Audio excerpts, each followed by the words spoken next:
What's up, everybody? This is Alex with GuitarForce.com, and as you can see from the title, today we're going to talk a little bit about how I capture my audio signal, how I record guitars, and quite a few people have asked me, so I'm going to give you sort of a little tutorial of just basically what I use to record the audio signal. So we're going to start from the basics. I'm going to show you my chain, how I connect everything to the computer, and then I'll talk a little bit about the programs that I use. So we start off with the guitar, of course, and then the cable goes into directly from the guitar. Sometimes I use some pedals. If I use some pedals, then I'll go from the guitar to the pedals, and then from the pedals will go to the audio interface. But in this case, I'm just using guitar going straight to the audio interface. The audio interface is basically it's like an external sound card, okay? So from the guitar goes here, and this one is by line 6. It's called UX2. And it's a really old audio interface, probably like 7-8 years old or something like that. But it gets the job done, so I'm happy with that. You can get a lot of different audio interfaces and much more expensive, with more abilities and better quality. But for me, like I said, it does the job, so it's okay for me. And another thing why I got this is it's sort of directed to the guitarists, and it also came with free software, which I was using in the beginning, but I'm not using it anymore. Anyway, also, as you can see, we got quite a few inputs here, like 2 inputs for microphone, 2 inputs different for guitar, and also on the back you can get another input for another instrument.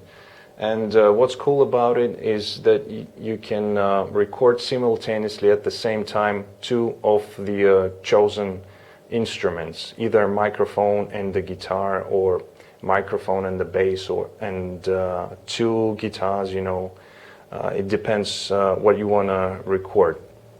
So there is an option of tracking 2 different lines here with this audio interface. This audio interface goes into the computer, and the computer is also really old. It's not powerful at all, but like I said, it gets the job done, and that's all I need. It connects to the computer via USB, okay? And also I got the speakers and monitors connected to the audio interface. Although I prefer listening to the sound when I record by using the headphones. A really good set of headphones is crucial in my opinion. Anyway, so from the audio interface we go to the computer via USB, like I said, and then we go onto the screen, and next what we're going to check out is some of the programs that I use to record the guitars. Basically, it's the guitar rig, and the program that you're gonna need to record the sound actually is I use Reaper, but you can use different other recording programs, which I'll go over. I'll just show you a couple of them that I use. Right here, this is my little studio setup that I use here. But back home, I use another computer, which is Mac, which doesn't really matter. You can use either a Mac or some other computers. That doesn't really matter. It's just the personal preference, and also the programs that you can use with all those different computers. Also back at home, and I'm going to show it to you, I have another audio interface which is different.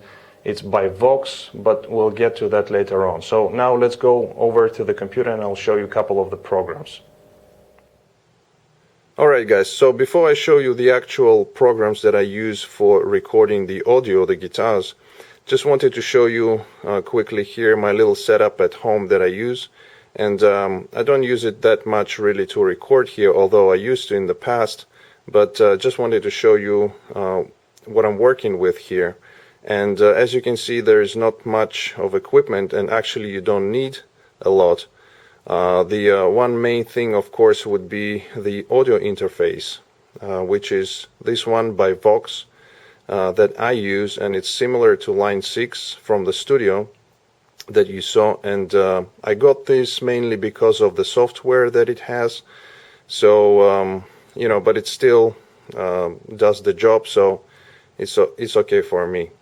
As you can see, we have a couple of inputs, one for guitar, one for microphone, output for the headphones, and like I said, a good set of headphones is very important. Also, I got a couple of monitors here which are connected to the audio interface, and the audio interface connected to the computer via USB like the other one. So that's pretty much it. And now we're going to go onto the screen, and I'm going to show you the programs themselves. Alright, welcome to my desktop. Okay, so in this part I'm going to show you how to connect the VST plugin Guitar Rig to the audio recording program, which in this case is going to be Reaper. And like I said, there are many other recording software that you can use. For example, I have another one which is Logic Pro, and also there is a Pro Tools, you know, all these different programs for recording. But I've been using Reaper for many years, you know, and it's my go-to program if I want to record something. I would say 95% of the time that I'm recording, I'm using Reaper. And you know, the Logic Pro, I've been messing around with it, and it's really cool as well. But it's just, you know, because I've been using for so long Reaper, and I know many things, I always use that program. So what we do, let's open up. So as you can see, it's called Digital Audio Workstation. So this is the interface of Reaper. Now, if you just want to play some guitars without recording, you can do that if you have a standalone of Guitar Rig, right? So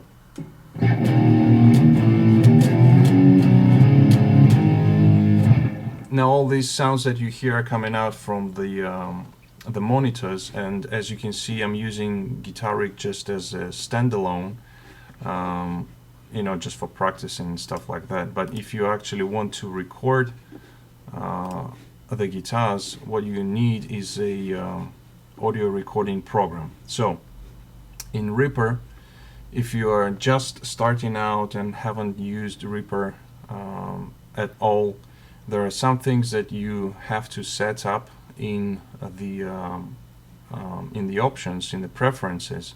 So what you do, you go to Options, Preferences. Now here are some couple of things which are important for you to set up so you can hear and also record the guitars. So the first of all, we're gonna take a look at audio. Now device.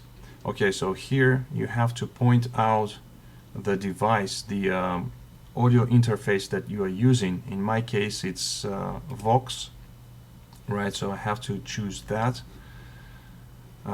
So Reaper knows where the signal is coming from. Okay, so now Reaper is connected, sort of connected to the audio interface. Okay, now there are different other options and things that you can tweak, but we're not gonna look into that right now. The second main thing what you need to do is go to plugins. So this is where all your VST plugins are, you know, that you can tweak and set up. So what you do is you go to VST. Now this window here, this line, shows you where your VST plugins are in the computer, okay? And you have to add these folders. As you can see, mine is located in Users, iMac, Library, Audio, Plugins, VST. Okay, So I have to show the Reaper where to look at in order to find these VST plugins. Okay, so I have two paths actually. This is the one and this is the second one. And what you do is, I mean, it should be automatically here, but if it doesn't, what you do is you find your folder where you where you put all your VST plugins. Okay, so as you can see, it's from library going to audio plugins VST. This is the one path. The second path would be it's right here, library, audio, then I go to plugins. Right here I have VST, and I show to the Reaper where to look at. Okay, so all of these VST, as you can see, I have addictive drums and bias and easy drum and stuff like that, and also from Gem, Vox, and all the rest that I have. I point out to the Reaper where to look at. Okay, so this is another important thing. Like I said, it does it automatically, but if it doesn't, you have to point it out manually. And you can, anytime you add a new VST plugin, if it doesn't see it, then you just click on clear cache rescan, or just rescan, and it will find it. Okay, so these are the two main things in the options. Now, how to actually record the audio. What you do is you select a new track, either by double clicking on this space here, right, so this first line pops out, or you can just go here and insert a new track, right, so this is the new one. Okay, so here now again, a couple of things here to mention before you start recording that you have to set up. This input is either mono or stereo, you choose. I use it as a mono, right? Now, in order for you to hear what you're actually playing, you have to switch on the monitors and also to arm the track. Okay, so right now my guitar doesn't have any signal. The only signal is this dry,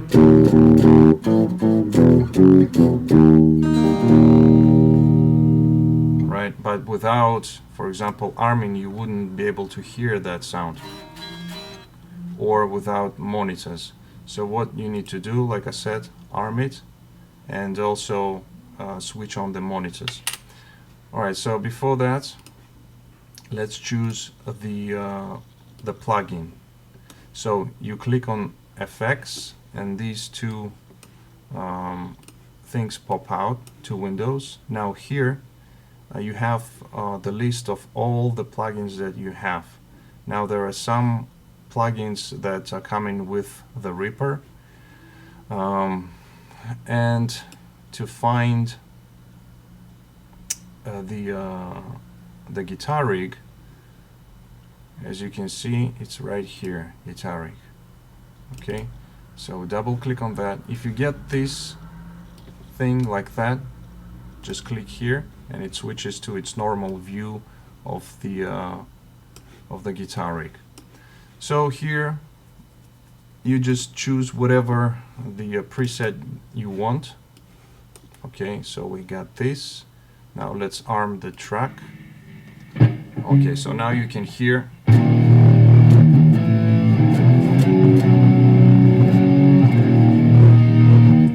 Okay, so it's been added of the preset. The preset has been added to the signal. Right, so another thing for recording is this little window here. Let me stop this for a second so we don't get additional noise. So what we have here is a couple of ways how you can record the actual signal. Now if you leave it on input, right, and when you record the signal, you're just gonna get a dry sound. Let me show it to you. So let's record something.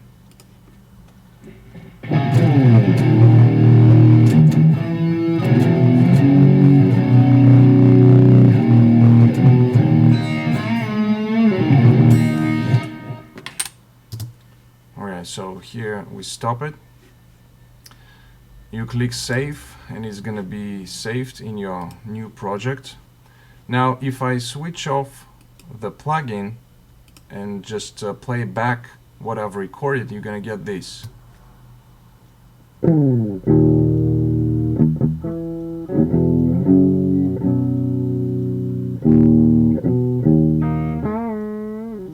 Alright, so we get just a dry signal. So every time you listen to it, and if you want to have the preset on, you have to switch this button effects. Okay, so you're gonna get the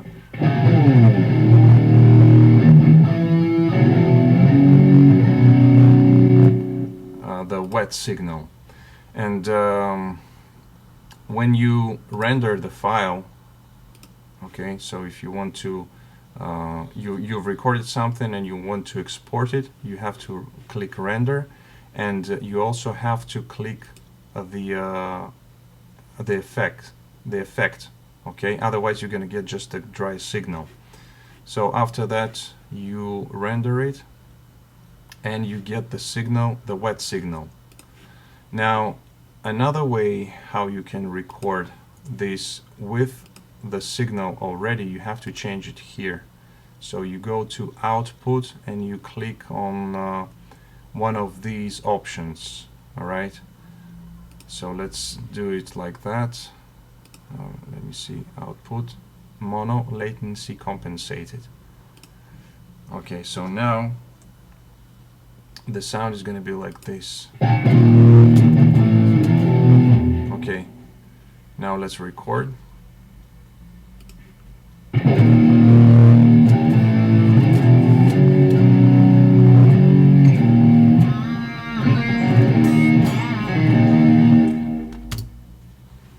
Okay, let's save it now.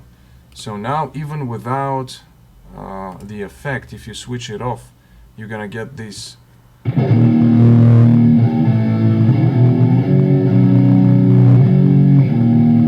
Okay, so you get the wet signal, and if you want to export it, make sure that you switch off the effect, otherwise you're gonna get sort of double effect and it's not gonna sound good.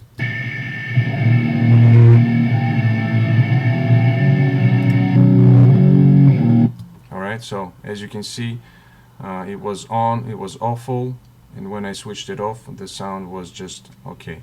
So these are just two options that you can use how to record the signal, either dry. Now, the reason for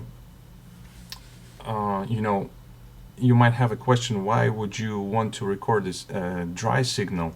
Well, the thing is, if you record a dry signal and for example you don't like the preset that you've been using, the thing is you can switch to another preset. Okay, let me demonstrate it for you real quick. So let's delete that. Here we're gonna choose just input. Okay, now this is what we are getting from the monitors.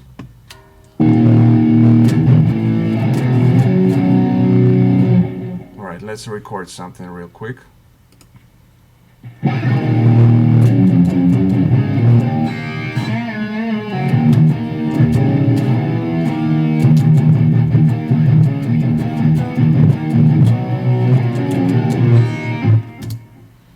Alright, save it all.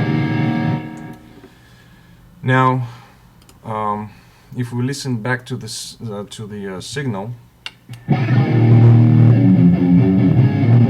right, we're getting the sound with this preset. Now let's say that we don't like this preset and we want to change to something else. So we change the preset, and when we play it back, we get different signal. Okay, so that's why, you know, if you record the dry signal and you don't like the preset, you can change it, and then afterwards you can export it, and that's going to be you know, that's going to be the sound that you're looking for, and that's it. Alright guys, so that was it for this little quick tutorial. I hope it was helpful and useful. Just one more thing to mention, the sound that you've heard from the samples was coming out from the monitors, and the microphone on the computer was picking that up, and when you listen to it like that, it doesn't sound too good. But you know, believe me, when you take this sample, the recorded sample, and you put it in a video editor, or you know, just listen to it like that, it sounds, you know, much better, as you've heard from my videos. So just wanted to clear that out, and you know, this little video might raise more questions regarding the Reaper and stuff like that. I can understand that, and you know, if you do have any other questions, just put them down in the comment section below, and I'll try to answer all of them. Apart from that, that's it from me. I hope it was useful, like I said. Don't forget to like the video if you did like it, comment, share, subscribe, and as always, let the force be with you.